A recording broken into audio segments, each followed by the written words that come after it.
Bạn có bao giờ tự hỏi, làm cách nào mà các hệ thống cơ sở dữ liệu khổng lồ có thể tìm ra chính xác một dòng thông tin duy nhất giữa hàng tỷ bản ghi, và tất cả chỉ diễn ra trong cái chớp mắt không nhỉ? Hãy nhìn vào trung tâm dữ liệu này xem sao. Khi dữ liệu phình to lên mức hàng terabyte, việc lưu trữ không còn nằm trên bộ nhớ RAM tốc độ cao, mà buộc phải ghi xuống các ổ đĩa từ tính với tốc độ vật lý cực kỳ chậm chạp. Câu hỏi triệu đô ở đây là, kiến trúc dữ liệu nào đứng sau phép màu này, giúp ổ cứng vượt qua giới hạn vật lý để truy xuất dữ liệu với tốc độ miligiây?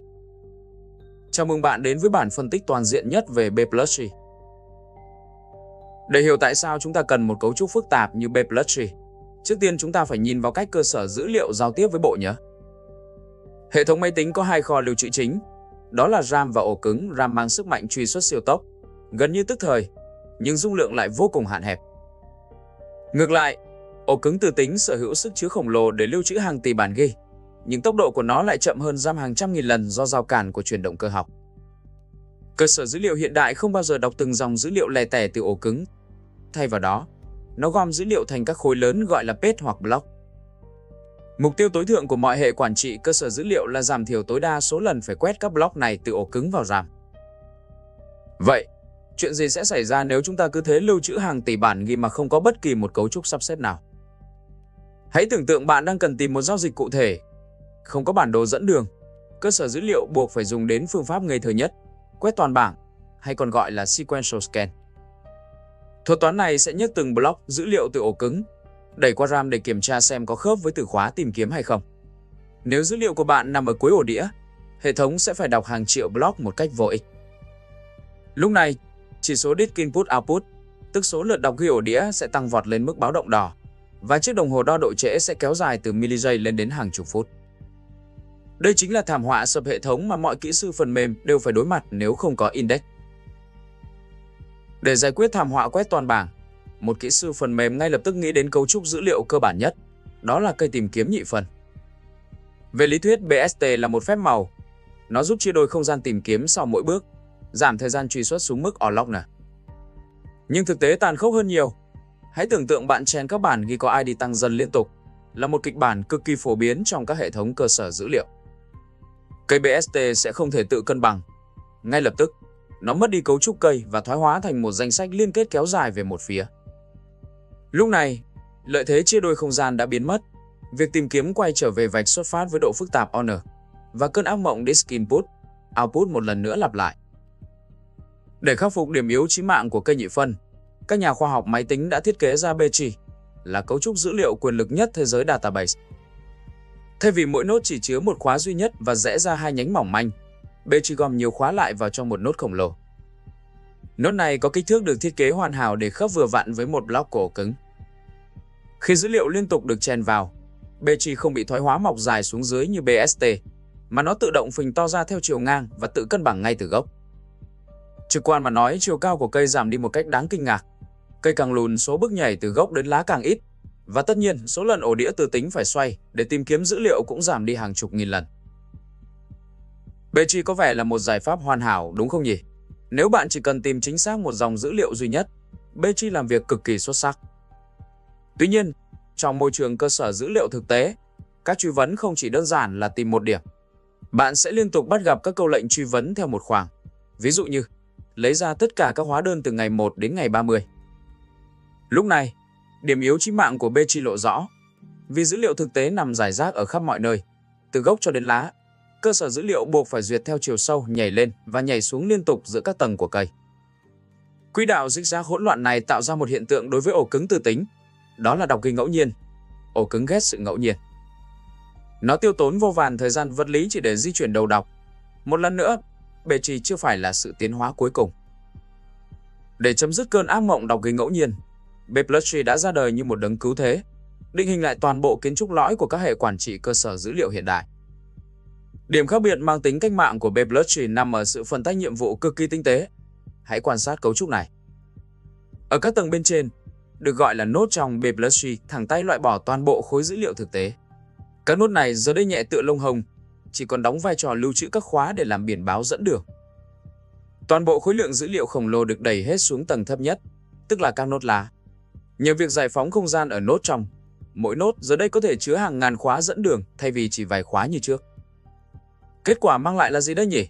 Chúng ta có một cái cây cực kỳ rộng về bề ngang nhưng lại siêu lùn về chiều cao. Giờ đây, chỉ với 3 đến 4 bước nhảy input-output, hệ thống đã có thể chạm tới hàng tỷ bản ghi dữ liệu thay vì phải lang thang trong bóng tối. Sự phân tách nhiệm vụ chưa phải là phép màu duy nhất của B+ Tree. Hãy nhìn kỹ vào tầng đáy. Tất cả các nốt lá nơi chứa dữ liệu thực tế được kết nối chặt chẽ với nhau bằng một danh sách liên kết theo chiều ngang. Nhờ sợi dây liên kết này, B+ Tree giải quyết triệt để bài toán quét khoảng đã từng làm sụp đổ hệ thống B-tree. Thay vì phải duyệt nhảy lên nhảy xuống theo quỹ đạo rích rác hỗn loạn, cơ sở dữ liệu giờ đây chỉ cần tìm đến giá trị bắt đầu bằng thao tác tìm kiếm từ gốc xuống lá. Sau đó, nó chỉ việc trượt ngang trên danh sách liên kết với tốc độ ánh sáng để gom toàn bộ dải dữ liệu cần thiết. Quá trình này biến những lượt đọc ghi ngẫu nhiên chậm chạp thành đọc ghi tuần tự siêu tốc. Đây chính là mảnh ghép cuối cùng tạo nên sự thống trị tuyệt đối của B+ Tree trong thế giới dữ liệu. Bây giờ, hãy cùng xem B+ Tree thực thi một truy vấn tìm kiếm cơ bản. Giả sử hệ thống cần trích xuất bản ghi có ID là số 42. Bất kỳ một thao tác tìm kiếm nào cũng đều bắt đầu từ đỉnh cao nhất là nốt gốc. Tại đây, hệ thống sẽ so sánh con số 42 với các khóa dẫn đường bên trong nốt. Dựa trên tính chất sắp xếp tăng dần, bộ máy thực thi ngay lập tức xác định được nhánh cây cần đi tiếp và nhảy xuống nốt con tương ứng. Quá trình so sánh này tiếp tục lặp lại ở tầng giữa, liên tục thu hẹp phạm vi tìm kiếm theo cấp số nhân. Cuối cùng, tia sáng dẫn đường đáp xuống chính xác nốt lá chứa khối dữ liệu của ID 42. Bạn thấy đấy, nhờ cấu trúc phân tầng siêu lùn, việc định vị một bản ghi giữa hàng tỷ bản ghi chỉ tốn vỏn vẹn 3 đến 4 phép so sánh trên bộ nhớ RAM tốc độ cao trước khi thực hiện một lần đọc duy nhất xuống ổ cứng. Nhanh, chính xác và không lãng phí một phần nghìn giây nào. Tiếp tục hành trình, điều gì sẽ xảy ra khi chúng ta đẩy hàng loạt dữ liệu mới vào một hệ thống đã gần đầy? Hãy quan sát thao tác insert.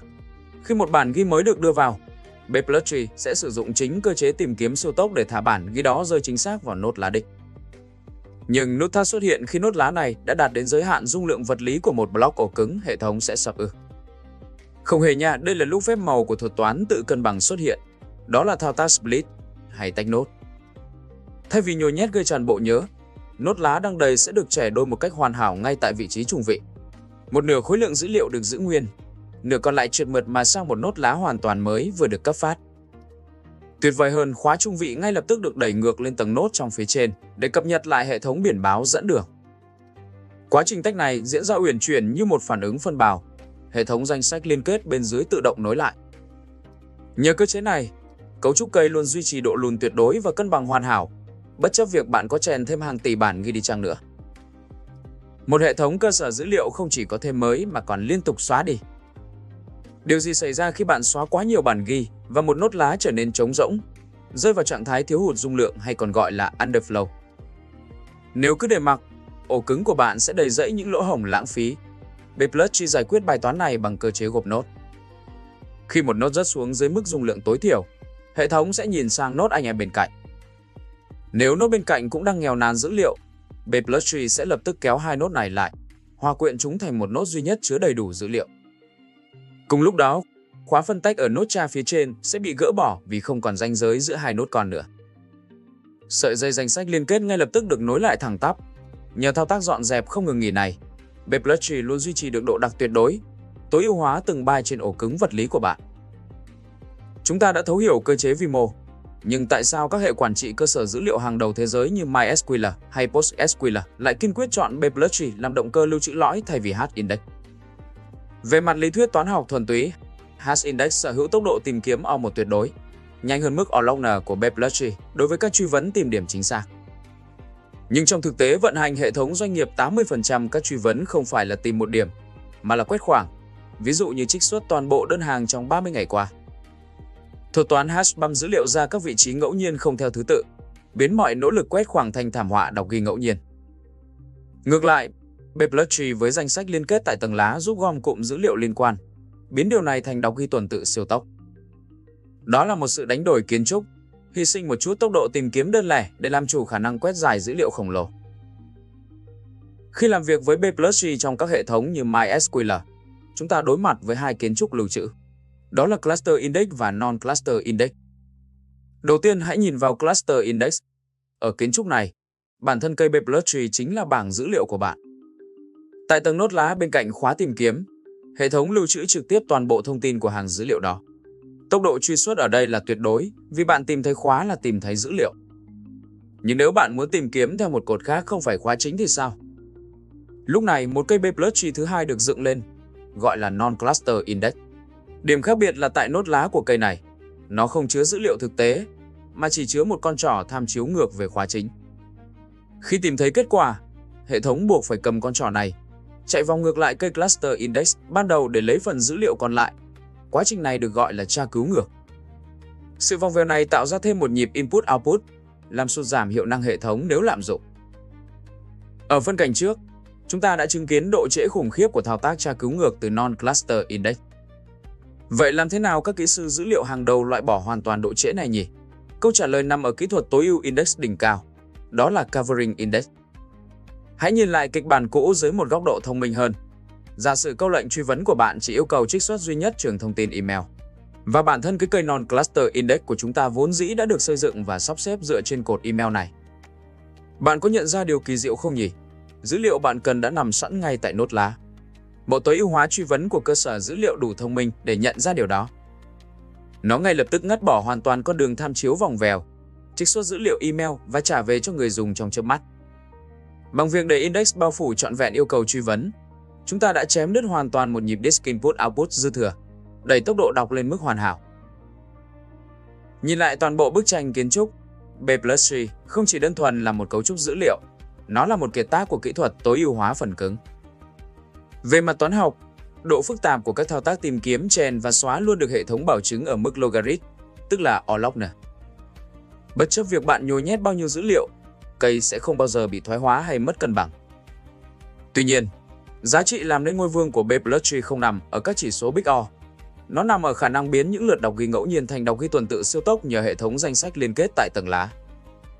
Bằng cách giảm thiểu tối đa chiều cao của cây và tối ưu hóa từng nhịp truy xuất ổ cứng vật lý, B+tree đã tự chứng minh mình là cấu trúc lưu trữ tối ưu, vượt qua mọi bài kiểm tra của thời gian để thống trị thế giới cơ sở dữ liệu hiện đại. Đó là toàn bộ bức tranh kiến trúc vi mô và vĩ mô của B+tree, là trái tim không thể thay thế của các hệ thống cơ sở dữ liệu hiện đại. Việc thấu hiểu những cấu trúc lõi này sẽ giúp bạn vượt ra khỏi giới hạn của một thợ gõ code thông thường, tiến bước trở thành những kỹ sư hệ thống thực thụ. Nếu bạn thấy video này mang lại giá trị cho bạn, hãy nhấn nút đăng ký, bật chuông thông báo để không bỏ lỡ những phân tích chuyên sâu tiếp theo nha. Xin chào và hẹn gặp lại các bạn trong những video tiếp theo.